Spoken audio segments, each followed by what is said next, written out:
Meus irmãos, a paz do Senhor Jesus, estamos aqui novamente para aprendermos mais da Palavra de Deus. Aprendemos sobre a doutrina dos anjos. Nesta oportunidade, como os irmãos estão vendo, aprenderemos sobre a doutrina dos demônios, demonologia. É claro que esse não é um assunto muito agradável de se tratar, mas nós precisamos estudar. E antes de nós começarmos a analisar um pouco sobre esse assunto, convido a você, como sempre, a curvar a sua cabeça e a orar a Deus. Senhor Deus Todo-Poderoso, entramos em Tua presença, ó Pai querido, em oração. Te pedimos graça, Senhor, e entendimento, Pai querido, para compreender a Tua Palavra. Meu querido Jesus, nesta oportunidade, ó Deus querido, estudaremos uma matéria, a qual ela não é muito legal, Senhor, mas que o Teu Espírito venha nos dar entendimento para que nós não venhamos cair nos erros e nos ardir, Senhor, de Satanás. Que a Tua igreja, Senhor, ela venha estar preparada biblicamente, Senhor, para que nós venhamos discernir, meu Pai, o verdadeiro do falso ensino e para que nós não venhamos ser enganados pelo nosso inimigo. Senhor Jesus Cristo, para que o Teu povo também, ó Deus, venha se livrar, Senhor, do misticismo, do ocultismo que muitas vezes, por falta de conhecimento da Tua Palavra, Senhor, é colocada no meio do Teu povo como que se fosse a verdade. Nos livra, Senhor, nos guarde e nos proteja de todo mal. Tudo isso eu te peço para o louvor e glória do Teu nome. Amém. Então, como nós estávamos dizendo, nós iremos falar hoje sobre uma parte da teologia que não é algo muito agradável de se falar, mas é importante, é necessário, devido hoje nós vemos uma crescente, e infelizmente muitos cultos dão muita ênfase para os demônios, fala-se muito do nosso inimigo. E com coisa se fosse um dualismo, né? Nós vemos um dualismo muitas vezes sendo pregado em púlpito. O que é dualismo? O dualismo, são duas forças que existem no universo, a força do bem e a força do mal, né? Então hoje é pregado muito sobre isso. É aquela coisa, Deus faz, mas Satanás vai lá e faz. Muitos pregadores, por falta de conhecer a Bíblia Sagrada e essa doutrina dos demônios, eles acabam dando um poder para Satanás, a qual ele não tem. É comum, muitas vezes, em alguns arraiais, e é muito triste você escutar alguns pregadores falando: Satanás tentou de tudo para que você não visse. Satanás não queria que você visse até aqui. Dão muita ênfase, dão muito poder. Tem obras de macumba para te destruir. E eu quero dizer que não existe isso. Existe sim Satanás e os seus anjos que batalham contra a igreja de Jesus Cristo, mas não existe esses dois poderes. Satanás não está em pé de igualdade com o nosso Senhor Jesus Cristo, pois ele está abaixo, pois ele já é um derrotado. Jesus disse: o príncipe deste mundo já está julgado. Então nós precisamos entender que só existe um poder supremo no universo, o nosso Deus, e Satanás ele atua, mas ele está lá embaixo, ele não tem todo poder para competir com o nosso Deus, pois a Bíblia fala que aquele que está em Deus, o maligno não toca.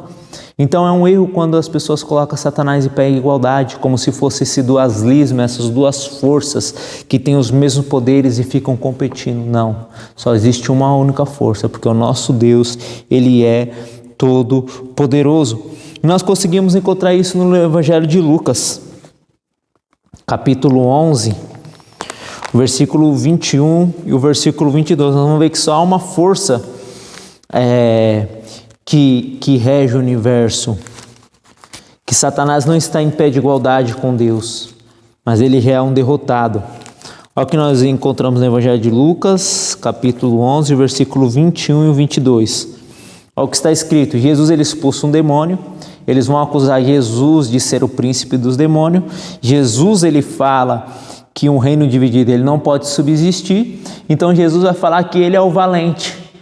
Olha o que está escrito: quando o valente guarda armada a sua casa, em segurança está tudo o que tem. Mas sobrevindo outro mais valente do que ele, e vencendo, tira toda a sua armadura, em que confiava, e reparte os seus despojos. Então Jesus é este mais valente. Ou seja, Satanás é esse valente que estava guardando a casa, mas Jesus é este mais poderoso. Jesus é esse valente que vem, que vence e pega os seus despojos e reparte. Ou seja, então Jesus tem todo o poder. Ao nome de Jesus se dobrará todo joelho no céu e na terra. E Satanás ele age com permissão de Deus. O que nós precisamos fazer é seguir as orientações do apóstolo Pedro, vigiarmos, para que nós não venhamos ser tragados pelo leão que anda rugindo em volta de nós. Então perceba que o próprio Jesus está falando que ele é esse valente, que entra na casa e amarrou o outro valente que é mais fraco e desparte a sua armadura. Ou seja, Jesus com a sua vitória na cruz do Calvário, ele arrebatou os pecadores do cativeiro do pecado, quebrando os arguilhões que mantinham os presos. E assim, o valente mais forte que é Jesus, vence o valente que é o dono da casa, Satanás, arrebatando a sua armadura. Ou seja, Jesus pegou a sua armadura, os seus despojos, e libertou os pecadores. Então Jesus ele nos libertou através do seu sacrifício. Então Satanás não tem todo o poder, porque Jesus é este mais valente. Então nós precisamos tomar o cuidado para não cairmos nesse misticismo que existe por aí.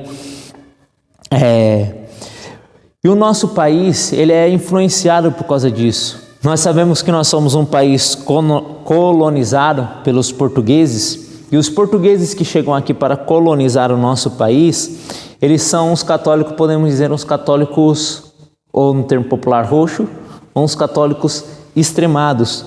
E quando eles chegam aqui, já existiam o que eles se identificaram como os índios.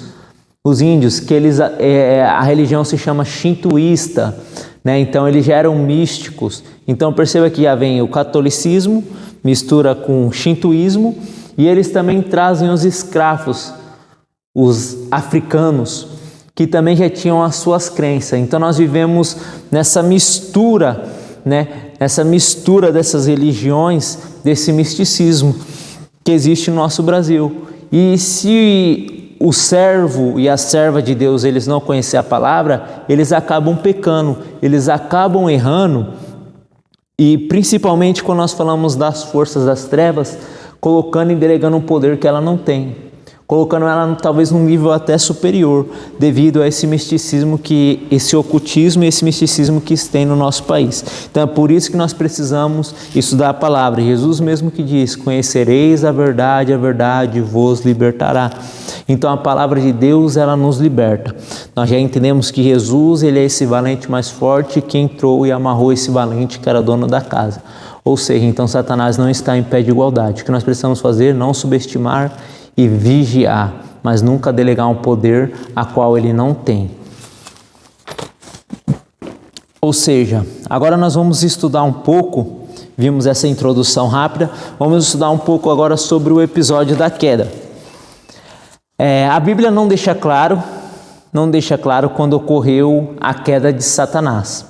Isso a Bíblia não deixa claro, nós não conseguimos saber, mas nós podemos ter, vamos dizer assim, alguma ideia, alguma hipótese de quando ocorreu a queda. Provavelmente, eu particularmente acredito que a queda do querubim ungido, ela está entre o capítulo 1 ao capítulo 3 de Gênesis. Nós sabemos ali no capítulo 3, nós não sabemos quanto tempo passou, mas a queda está neste período de tempo, provavelmente. O porquê disso? Porque tudo que o Senhor tinha feito era bom. E com essa afirmação no livro de Gênesis, nós vamos identificar que o mal ainda não existia. Porque tudo que o Senhor tinha feito era bom. Então, há uma possibilidade de o querubim ungido ter se rebelado nesse episódio. Vamos lá ler em Jó 38:7. Após a criação, isso é interessante, provavelmente ele se rebela após a criação. O livro de Jó vai falar sobre isso, nós já falamos em outras aulas. Jó 38:7. Eu falei 37:7, é Jó 38:7. Quando as estrelas da alva junto alegremente cantavam, e todos os filhos de Deus se rejubilavam. O contexto aqui é criação. Ou seja, então, quando os anjos eles estavam olhando Deus criando, eles estavam como alegre, eles estavam cantando. A estrela aqui está falando de anjos. Ou seja, então eles estavam cantando, eles estavam louvando e adorando a Deus e contemplando a criação.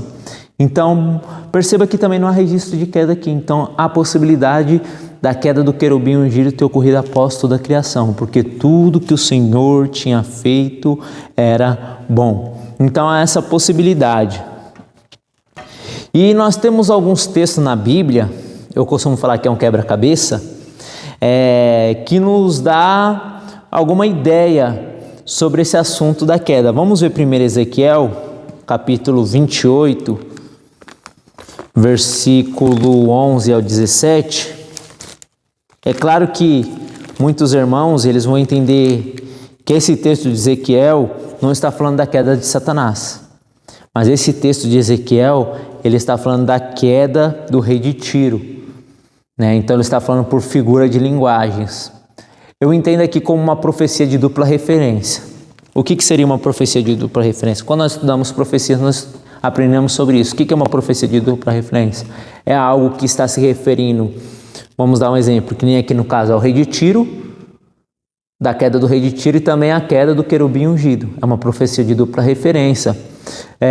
Se você abrir lá o Evangelho de Mateus, capítulo 24, salvo engano só o versículo, mas Jesus vai falar, quando Jesus está falando dos acontecimentos do fim, ele vai falar: quando vires de ouvir a abominação do tempo que falou o profeta Daniel, quem lê entenda.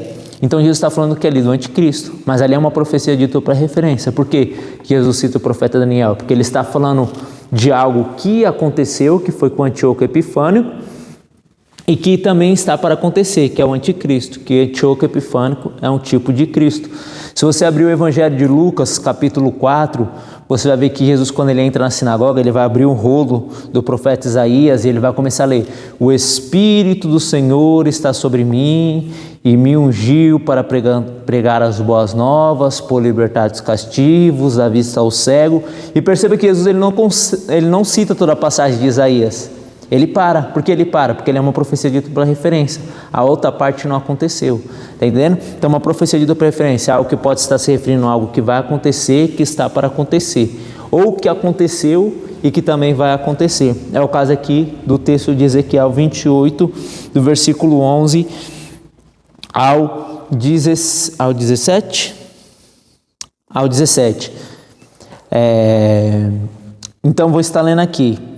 Veio a minha palavra do Senhor dizendo: filho do homem, levanta uma lamentação sobre o rei de Tiro e diz-lhe: assim diz o Senhor Jeová, tu és o aferidor da medida. Perceba que ele está falando o quê? Tu és o aferidor da medida, cheio de sabedoria e perfeito em formosura.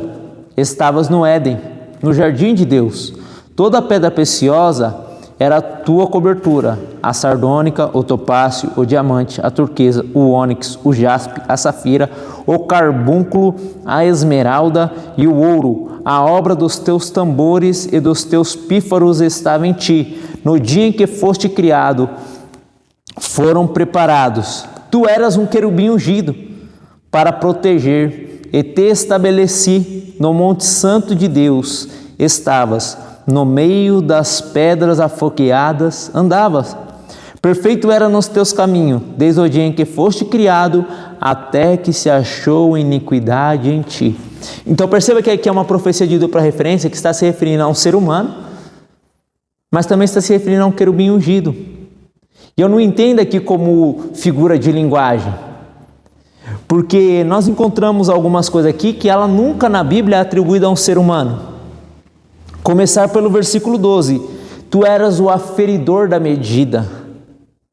Isso não pode estar falando ao rei de Tiro. O rei de Tiro, ele era um pecador, ele tinha um pecado original, ele nunca foi o aferidor da medida. Cheio de sabedoria e perfeito em formosura. Aí ele começa a descrever algo que nos parece, que nos remete ao céu. Estava no jardim do Éden, no jardim do Éden, no jardim de Deus. Aí ele começa a descrever como que eram as características dele. cheio de pedras preciosas, sardônica, o topázio, o diamante, a turquesa. E é claro que a cidade de Tiro, ela começou a prosperar, ela exportava muito comércio.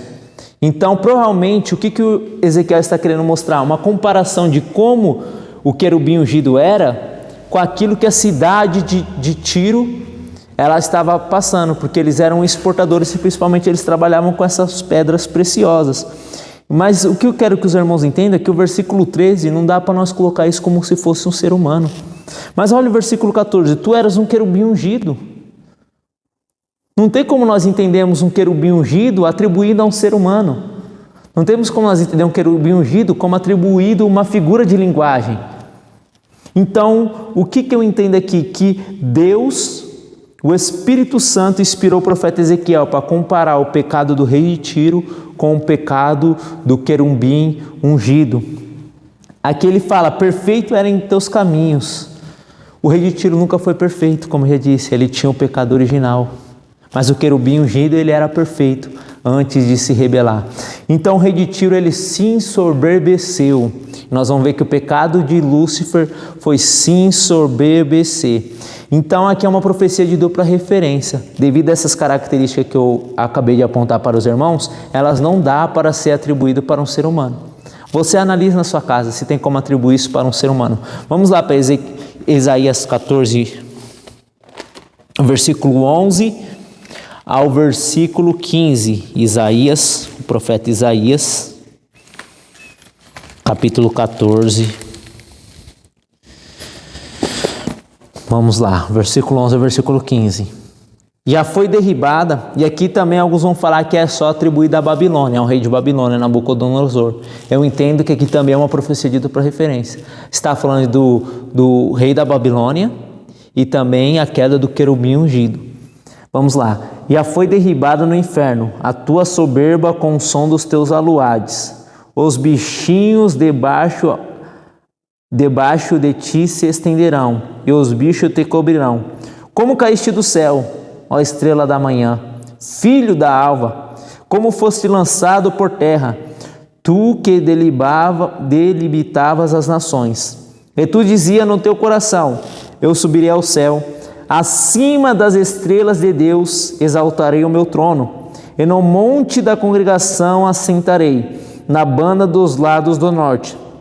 Subirei acima das mais altas nuvens e serei semelhante ao Altíssimo, e contudo serás levado ao inferno, mas ao mais profundo do abismo. Então o que acontece? O rei da Babilônia ele se ensoberbeceu, porque ele conquistou todo mundo de sua época, é claro, na visão de mundo que ele tinha da sua época. E ele também caiu, nós sabemos disso. Mas perceba que agora ele está se referindo a algo que ao ser humano nunca é possível. Nunca o ser humano ia conseguir subir ao céu. Perceba o versículo 12, acompanhe comigo. Como caíste do céu. Como caíste do céu. Nós sabemos que a rebelião do querubim ungido, ela foi onde? No céu. Então aqui eu entendo uma profecia de dupla referência. Como caíste do céu, ó estrela da manhã. E vocês vão entender, na Vulgata eles traduzem essa palavra aqui, Lúcifer. Lúcifer significa o portador da luz. Então, a palavra no hebraico aqui para estrela da manhã, ela significa o brilhante, o reluzente, aquele que porta luz. Então, Lúcifer ele não pode ser atribuído, embora na cultura popular, vamos dizer assim, cristã, Lúcifer é endereçado a Satanás, mas o nome dele pode ser Satanás ou querubim ungido, que fica melhor, mas isso é questão de tradução. Mas perceba como caíste do céu. O rei da Babilônia ele não caiu do céu, ele caiu do seu trono, mas do céu não. E tu dizia no seu coração, subirei acima ao céu, acima das mais altas estrelas de Deus exaltarei o meu trono. Como eu disse, ele se ensoberbeceu, Nabucodonosor. Mas Nabucodonosor nunca teria capacidade de subir ao céu acima das mais altas estrelas e querer usurpar o lugar de Deus. Então isso, meus irmãos, eu não sei para você, mas para mim soa como se fosse um vislumbre do como foi a queda de Satanás. Ainda mais, Apocalipse capítulo 12, versículos 7 ao 9. Também eu entendo como uma profecia de dupla referência. E entendo aqui falar da queda. É claro que aqui está falando na tribulação, isso vai acontecer na tribulação. Isso também aconteceu quando Jesus Cristo subiu ao assunto ao céu, que nós vamos ver. E isso também aconteceu, no meu entendimento, na queda. Olha o que está escrito: e houve batalha no céu, e Miguel e os seus anjos batalharam contra o dragão, e batalharam o dragão e seus anjos, mas não prevaleceram, nem mais o seu lugar se achou no céu. E foi precipitado o grande dragão, a antiga serpente, lá em Gênesis está falando da serpente, chamada Diabo e Satanás, que engana todo mundo. Ele foi precipitado na terra e os seus anjos foram lançados com ele. Então perceba que aqui está falando de uma batalha que houve no céu. Então alguns vão entender que isso aqui não se trata da queda. Eu entendo que pode sim. Há uma possibilidade aqui, está falando da queda do querubim ungido. Então eu entendo que essa batalha que houve foi quando o querubim ungido ele foi lançado do céu. Então eu entendo que aqui é uma profecia de dupla referência, como eu falei, ela se refere quando Jesus sobe assunto ao céu, que nós vamos ver daqui a pouco. Ela vai se referir também na tribulação, que alguns vão entender que essa batalha também vai acontecer no período da grande tribulação. Lembra que nós estudamos que Miguel é o guardião do povo, é o guardião de Israel? E aqui ele vai estar pelejando por Israel, que o anticristo vai estar perseguindo. Mas eu entendo que aqui pode se referir também à queda, pode ser uma pista, nós não sabemos.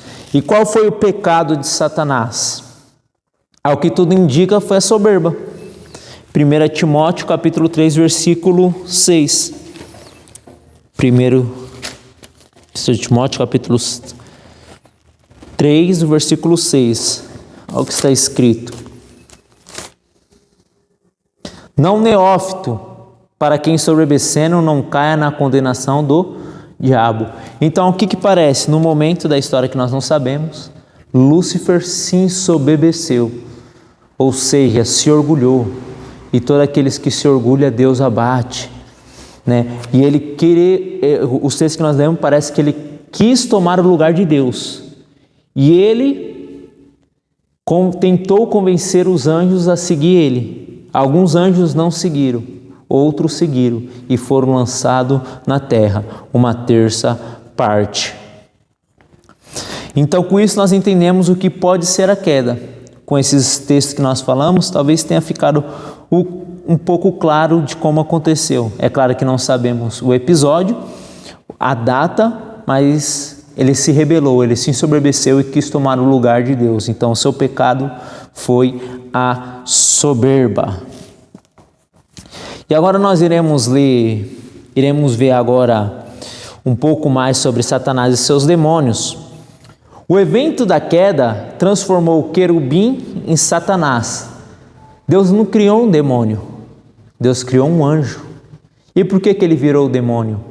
Porque ele possuía algo chamado livre-arbítrio, algo que todos nós devemos ser. E por sua livre e espontânea vontade, ele decidiu se rebelar contra Deus. E ele foi lançado na terra. E ele não tem mais perdão, porque o príncipe deste mundo já está julgado. Talvez, alguns falam, e isso nós não temos certeza, ou por que ele não tem mais perdão? Porque talvez ele cometeu a blasfêmia contra o Espírito Santo de Deus, o pecado a qual não há perdão. Então, pela sua soberba, ele chegou ao ponto de blasfemar. Por isso não há caminho de volta para Satanás. Alguns vão trabalhar nessa questão. E agora vamos entender um pouco do seu nome. Satanás, em hebraico, a palavra é Satã, e significa adversário. E o nome diabo em grego significa acusador. Satanás é o líder dos demônios. Mateus, capítulo 12, versículo 24. Satanás é o líder dos demônios, como diz aqui Mateus capítulo 12, versículo 24. Nós já falamos um pouco desse texto, mas falamos no contexto de Marcos lá, 12, 24 está escrito.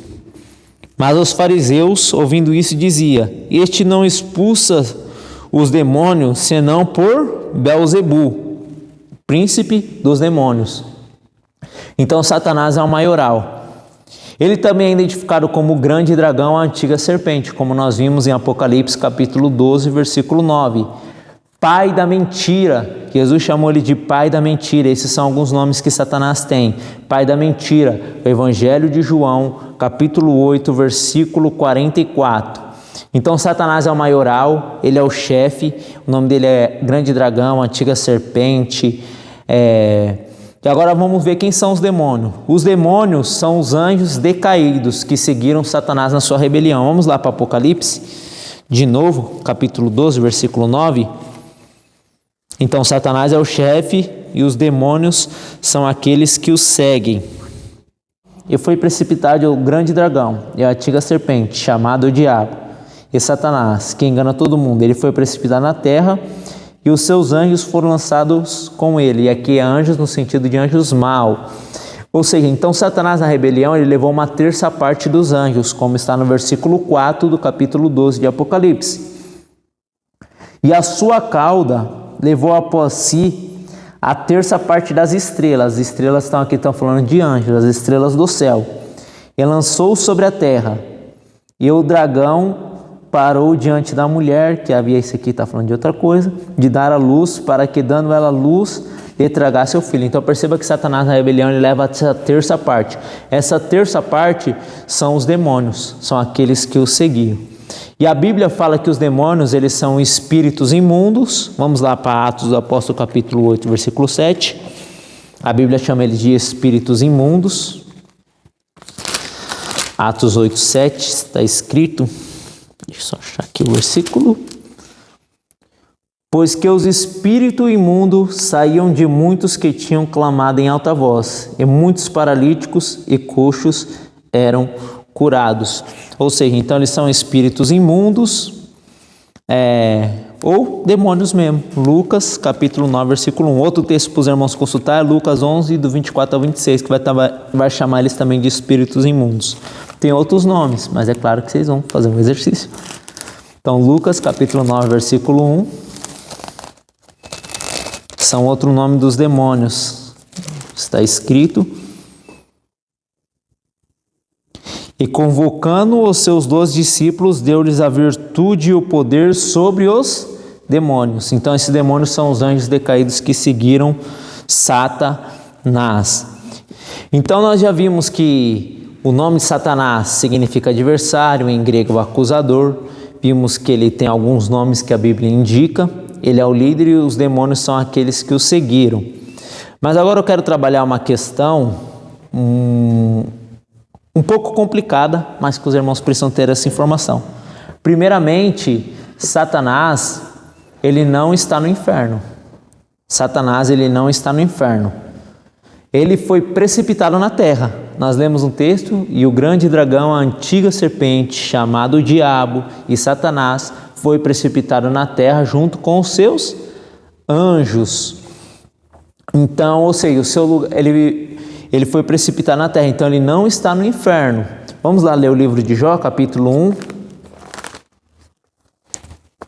Só para nós vermos aqui. Capítulo 1 e o versículo 6. E vindo um dia que os filhos de Deus vieram apresentar-se perante o Senhor, veio também Satanás entre eles. Então o Senhor disse: de onde vem? E Satanás respondeu ao Senhor e disse: de rodear a terra e passear por ela. Então ele não está no inferno. Ou seja, a Bíblia chama ele de príncipe da potestade do ar. Ou seja, então ele está onde? Alguns entendem que ele está entre o espaço entre a terra e o céu. E o seu lugar de atuação é a terra. E seu lugar de atuação é a terra. Então ele não está no inferno. Ele não está no inferno. E agora outra coisa que eu falei que é muito... um pouco delicada, mas os irmãos precisam ter essa informação, é que perceba que esse texto, Satanás, ele foi até onde? Ele foi até o céu. Os filhos de Deus aqui está falando de anjos. O contexto aqui está falando de anjos. Os filhos de Deus se reuniram e veio também Satanás. Alguns teólogos vão entender que essa passagem aqui está se referindo a um lugar específico, partindo do ponto de vista que Deus é onipresente. Então Satanás não foi até o céu, mas ele foi a algum lugar. Nós não sabemos, mas como Deus é onipresente, pode estar em todos os lugares, foi até esse lugar que os anjos se reuniram e Satanás veio. Eu particularmente entendo que aqui é o céu, que Satanás ele tinha um acesso restrito ao céu, porque os filhos de Deus, os anjos, só podem ter se reunido no céu. Então Satanás, ao que parece, ele tinha esse acesso restrito. Vamos lá ler em primeiro livro de Reis, capítulo 22, versículo 20 ao 23, 22, 20 ao 23, está escrito: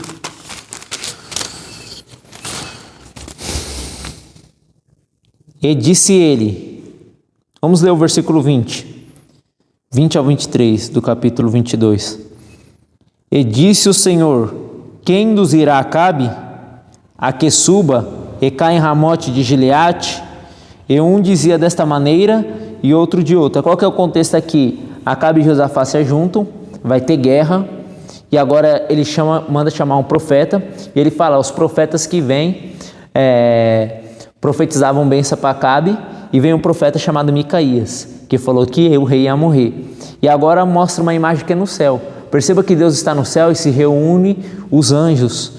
E agora o Senhor disse: quem induzirá Acabe a que suba e caia em Ramote de Gileade? Aí perceba o versículo 21. E saiu um espírito e se assentou diante de Deus. Só pode ser no céu, diante do Senhor. E disse: eu o induzirei. E o Senhor lhe disse: com quem? Então perceba que Deus está falando: quem vai induzir Acabe a subir? E veio um espírito e se apresentou diante de Deus. E não é um espírito bom, porque é o versículo 22. E disse ele: eu sairei e serei um espírito de mentira na boca de todos os profetas. E ele disse: tu induzirás e ainda prevalecerá. Sai e faz assim. Então perceba que provavelmente é um espírito maligno. Não pode ser um anjo, porque ele ia contar uma mentira. Então esses 400 profetas que profetizaram bênção para Acabe foi movido pelo maligno. Então perceba que um espírito de mentira, ou seja, provavelmente um demônio, se apresentou diante de Deus. Então o que eu quero que vocês entendam nesse ponto, quando vocês lêem esse texto, é que provavelmente, no meu ponto de vista, Satanás ele tinha um acesso restrito ao céu.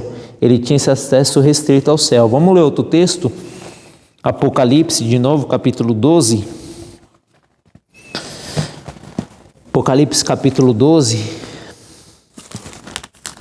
Nós já trabalhamos um pouco nesse texto, mas Apocalipse, capítulo 12, o versículo 10. E ouvi uma grande voz no céu que dizia: agora é chegado esta a salvação, e a força e o reino do nosso Deus, e o poder do seu Cristo, porque já o acusador de nossos irmãos é derribado, o qual diante do nosso Deus os acusava de dia e de noite. Então o que se entende? Que até Jesus Cristo consumar a obra da cruz do Calvário, muitos teólogos vão entender que Satanás ele tinha esse acesso até o céu. Ele chegava diante de Deus para fazer o quê? Para acusar. Não foi isso que ele fez com Jó? Ele não chegou para acusar? E quando Jesus Cristo ele sobe ao céu, Satanás é lançado por terra e ele não tem mais esse acesso no céu. Vamos ver o versículo 5 do capítulo 12 de Apocalipse. E deu à luz um filho, um varão, que há de reger todas as nações com vara de ferro. E o seu filho foi arrebatado para Deus e para o seu trono. Então o que se tem ideia? Quando Jesus Cristo, está lá em Atos capítulo 1, versículo 9 a 11, quando Jesus Cristo sobe ao céu, que nem está falando aqui, o seu filho foi arrebatado para Deus e para o seu trono, é quando Jesus Cristo sobe ao céu após a ressurreição. Quando Jesus Cristo sobe ao céu, Satanás não tem mais esse acesso. Foi o versículo 10 que nós lemos. Cadê o versículo 10? Vamos começar a ler aqui. E o reino do nosso Deus e o poder do seu Cristo, porque já o acusador dos nossos irmãos é derribado, o qual diante do nosso Deus os acusava de dia e de noite. Ou seja, então Satanás ele não tem mais esse acesso quando Jesus Cristo sobe assunto ao céu. Então é uma informação que os irmãos precisam ter, mas vai agora do seu pensamento, mas só para ficar explicado sobre isso. Ficou claro? E agora, para nós irmos caminhando para o fim, vamos entender um pouco mais sobre os demônios. Eles são espíritos maus que não possuem corpos físicos, pois são espíritos, mas que podem possuir ser humano, como foi o caso de Maria Madalena. Lucas capítulo 8, versículo 2. Perceba que Maria Madalena, ela foi possuída. Então, os demônios são espíritos maus que não possuem corpo físico, mas que podem possuir o corpo de uma pessoa. Lucas capítulo 8, versículo 2, está escrito: e algumas mulheres que haviam sido curadas de espíritos malignos e de enfermidade, Maria, chamada Madalena, da qual saíram 7 demônios. Então perceba que Maria, ela tinha 7 demônios. Não é aquilo que Jesus falou? Quando um espírito mau, ele sai da sua casa, ele anda por lugares áridos, e não tendo aonde reclinar, ele volta para onde ele saiu. E achado a casa vazia, ele leva com ele outros 7. Então uma pessoa, ela pode ser possuída por mais de um demônio. E agora eu quero chamar a sua atenção para isso. Porque uma pessoa, quando ela é possuída para um demônio, ela fica sem a sua consciência. As atitudes que ela toma não são por ela mesma, porque ela já não tem mais controle sobre a sua vida. Vamos lá em Marcos, capítulo 9, versículo 17. Evangelho de Marcos. Então uma pessoa, ela pode ser sim possuída por um demônio, e quando ela é possuída, ela não tem controle daquilo que ela faz, porque ela está possuída. Marcos 9,17. E uma multidão respondendo disse: Mestre, trouxe-te o meu filho. E um da multidão, não uma multidão, e um da multidão respondendo disse: Mestre, trouxe-te o meu filho, que tem um espírito mudo, e este, onde quer que apanha, despedaça-o, e ele espuma, e range os dentes, e vai secando. E eu disse aos seus discípulos que o expulsassem, e não puderam. Então perceba que o espírito fazia o quê? O menino convulsionar. Nós vemos no outro texto que quando esse menino ficava possuído, ou seja, ele era lançado no fogo, ele era lançado na água. Então o que eu quero que vocês entendam? Quando uma pessoa, ela está realmente possuída pelo demônio, ela não tem controle sobre si. Ela não tem controle. Vamos ler agora o versículo 23 desse capítulo 9. Olha quando ele é liberto, como que acontece. E Jesus disse: se podes crer, tudo é possível ao que crê. Ao versículo 24. E logo o pai do menino, clamando com lágrimas, disse: eu creio, Senhor, ajuda a minha incredulidade. E Jesus, vendo que a multidão concorria, repreendeu o espírito imundo, dizendo: espírito mudo e surdo, eu te ordeno, sai dele e não entre mais. E ele, clamando e agitando com violência, saiu, e ficou o menino como morto, de tal maneira que muitos diziam: está morto. Mas Jesus, tomando pela mão, o ergueu e ele se levantou. E quando entrou em casa, os seus discípulos... Só até aqui. Então perceba que agora o menino, ele volta à sua plena consciência. Ele volta à sua plena consciência. Então o espírito saiu. E o que esse espírito fazia? Casava que ele era mudo e que ele era surdo. Ainda mais o gadareno. Ou seja, quando uma pessoa é possuída por demônio, ela possui uma força descomunal. Uma força descomunal. Vamos lá para Marcos, capítulo 5. Marcos, capítulo 5, versículo 2 ao 5. E saindo ele do barco, e saiu logo ao seu encontro dos sepulcros um homem com espírito imundo, o qual tinha sua morada nos sepulcros. Perceba que quando uma pessoa está possuída pelo demônio, ela não tem consciência. Perceba que o espírito imundo fazia que ele vivesse aonde? No cemitério.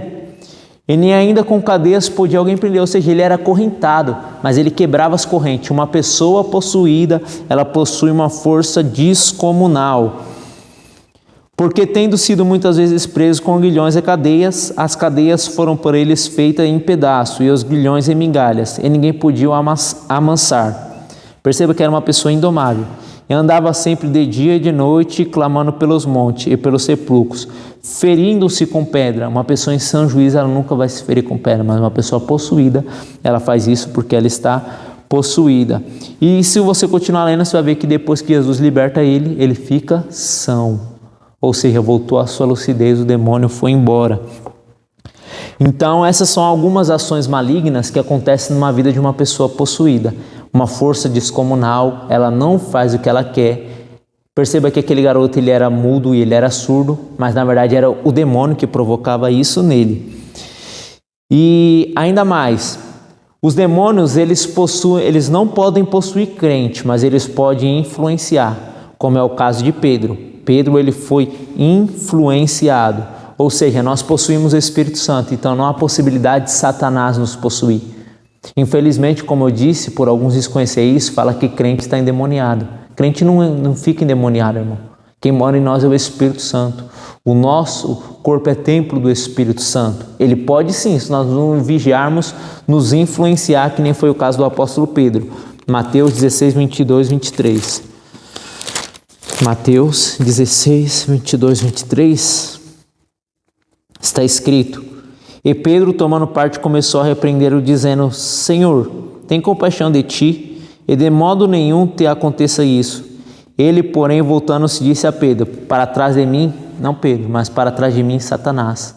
Então perceba que aquilo que Pedro estava falando, não era Pedro, era Satanás que induziu ele. Ao mesmo tempo que ele foi falado, foi usado para reconhecer que Jesus era o Cristo, o Filho de Deus, Satanás influenciou. Então Satanás não possui crente, mas ele pode influenciar se nós não vigiarmos.